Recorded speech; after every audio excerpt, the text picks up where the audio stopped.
On today's Cowboys Report, we're breaking down the top needs for the Cowboys this offseason. Now, we're going to rank them as well, 1 to 10. We are only doing positions. So as much as so many of us would put owner, GM, both as the top need, I am focusing on the roster for this one. And you'll notice as we go through this, almost every single position in some capacity is listed on here. And that should tell you one thing. The Dallas Cowboys must actually do something in free agency, or it's not going to matter how good the current roster is or the coaching staff ends up being. They have to add more talent and more depth.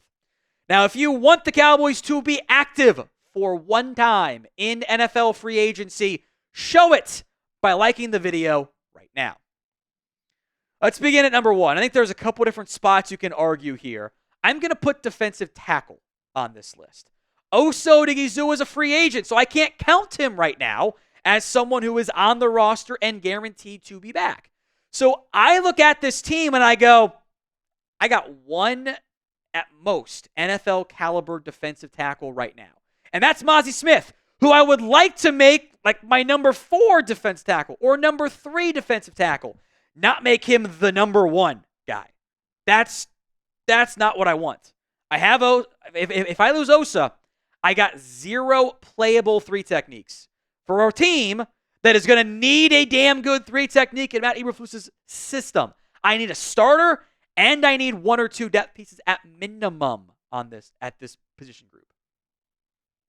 Number 2 is running back. And again, you can't count the current guys under contract, so I can't include Rico Dowdle. So I've got like Deuce Vaughn as my number 1 back. I think at minimum you need to add 1 new back to this roster, and it's 2 potentially if you end up losing Rico Dowdle. You have Deuce Vaughn, Hunter Lipke is the fullback. Malik Davis is on the team right now as a futures deal player, but that's like a running back 5 if we're being honest. So I look at what you have under contract at running back and defense tackle, and I go, help is needed here. Help is really needed here. Of these 2 spots, what is the bigger need for the Dallas Cowboys? RB or DT? Go vote the pinned comments of today's show. Number 3 is wide receiver. And I would not be surprised if come draft time in some order, these are your first 3 picks. I think finding a number 2 wide receiver to help CeeDee Lamb, Dak Prescott, and the rest of the offense is a must this offseason. I don't really want to bring back Brandon Cooks because I don't want to lock myself into the same receiving core as last year. I know they moved the 4th round pick for Jonathan Mingo. I don't really care. It's not good enough. He hasn't done anything yet. He's an unknown quantity still. Jalen Tolbert is who he is. Like, he's probably just a 3. Turpin is a fun gadget guy. He can't be an actual number 2 for you, though. Jalen Brooks, Ryan Flournoy, those are back of the roster guys right now. You need to get a legitimate number 2 receiver on this team. Number four is cornerback, by the way. And again, you're running into some similar issues here with other spots. Jordan Lewis is a free agent. I don't know who your nickel corner would be if the season began today. And Trayvon Diggs is coming off an injury. So I think from an underrated level, this is probably a pretty significant need for the Dallas Cowboys. We can go to the depth chart here, and you'll see that there's just not enough proven talent in this cornerback. Yeah, there are bodies, but some of them are free agents as well.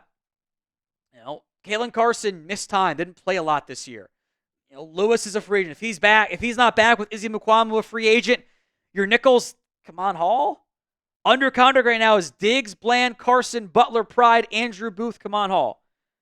That's a lot of CB4s on that team. Today's show is made possible by PrizePicks. It is the best place to get real money sports action. With over 10 million members and billions of dollars in awarded winnings, PrizePicks has made daily fantasy sports accessible to all. You pick more or less on at least 2 players for a shot to win up to 1,000 times your cash.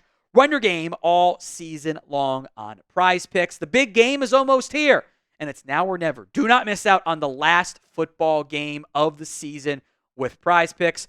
They are giving you a free square.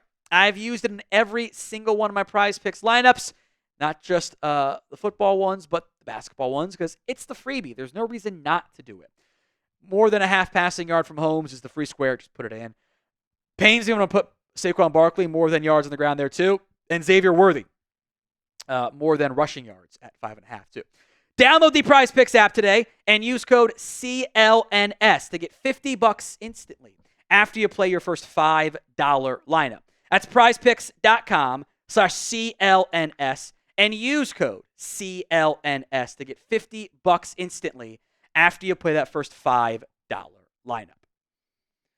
Number 5 is the offensive line. And this one is, I think, an underrated need element for the Cowboys. And I think part of this is maybe it's not even the need of getting talent. It's the need of figuring out what your plan is.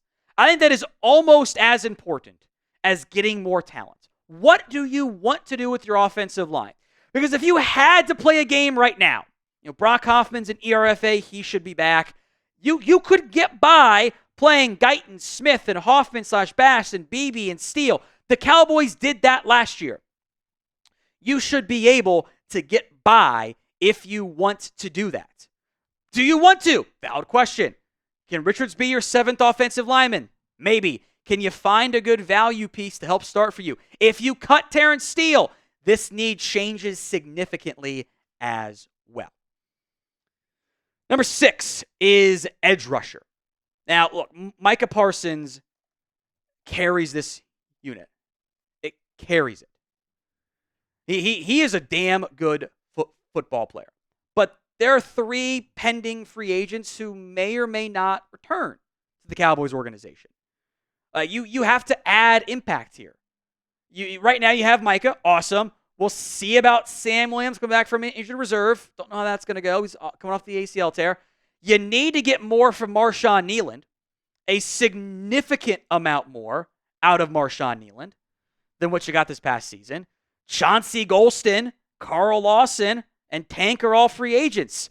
So will you be able to add another piece? You have to. But it's not a number 1 piece maybe. That's why it's a little bit further down the needs list. So what do you think is the biggest need for the Dallas Cowboys? Let me know in the comments section of today's show. Number 7 is linebacker. And this is probably more of a, hopefully, short-term need than it is a long-term need for the Dallas Cowboys. DeMarvin Overshown is going to miss some time coming off the injury. But he looked really good before he got hurt. I thought Maurice Leafau showed some good things as well. Those could be your 2 starters long-term in a nickel-heavy defense under Matt Eberflus. It's everything else, your other week 1 starter if Overshown can't go, because I don't want it to be Damone Clark. We've tried that. He's a cut-and-trade candidate, by the way. It is the depth sprinkled in throughout the roster at linebacker that I have questions about. So I think short-term, sign a veteran, spend a day 3 pick or 2. I think you could kind of lock up that need. Number 8 is safety. And for now, you're okay if you wanted to be. Wanye Thomas is an exclusive rights free agent. Marquise Bell's an RFA. You have Malik Hooker and Donovan Wilson under contract. But this need could jump up significantly if you were to cut one of Malik Hooker and or even Donovan Wilson. Because there's not a lot of depth behind this group. And you can almost guarantee they'll be adding safeties at minimum when it comes in via the undrafted free agency process. This is a team that hasn't always invested heavily in the safety room. But if you can find an impact guy and you move on from Hooker and or Wilson, I would not say no to it. At a minimum, depth is needed. Now, are you a true Cowboys fan? If you are, this is the exact type of video you're watching, frankly. Hit that sub button so you don't miss out. YouTube.com/CowboysTV. Number 8 is the backup quarterback room. Dak's your starter. That's not going to change. I know some of you don't like it. Sorry. But Cooper Rush and Trey Lance are both free agents. We will see whomst among those 2, one, both, neither are back. That would solidify the short-term need. And also, Dak Prescott does turn 32 this year. He has an injury history. You need to have a backup QB. And maybe you don't find someone in a QB class that I don't like very much. But if you can find a guy to develop like you tried to do with Trey Lance, it's an option as well. And then number 10, I'm ignoring special teams because that counts, but punter and long snapper are low priorities for me. Final spot here is tight end, where you have bodies right now. If you had to enter week 1 with the guys you have under contract, that's fine, actually. You can bank on a Jake Ferguson bounce back here. Luke Schoonmaker continuing to grow. Brevin Spanford being a tight end 3. Maybe John Stevens stays healthy. Princeton Fant can be a tight end 3 for you. A lot of this comes down to, do you trust Ferguson and or Schoonmaker to have a better season? If you do, great. Then you probably feel fine. This is kind of a elite level impact guy. It's talking about like a premium pick or addition, or you just let things ride out with what you have and hope that things look better in 2025.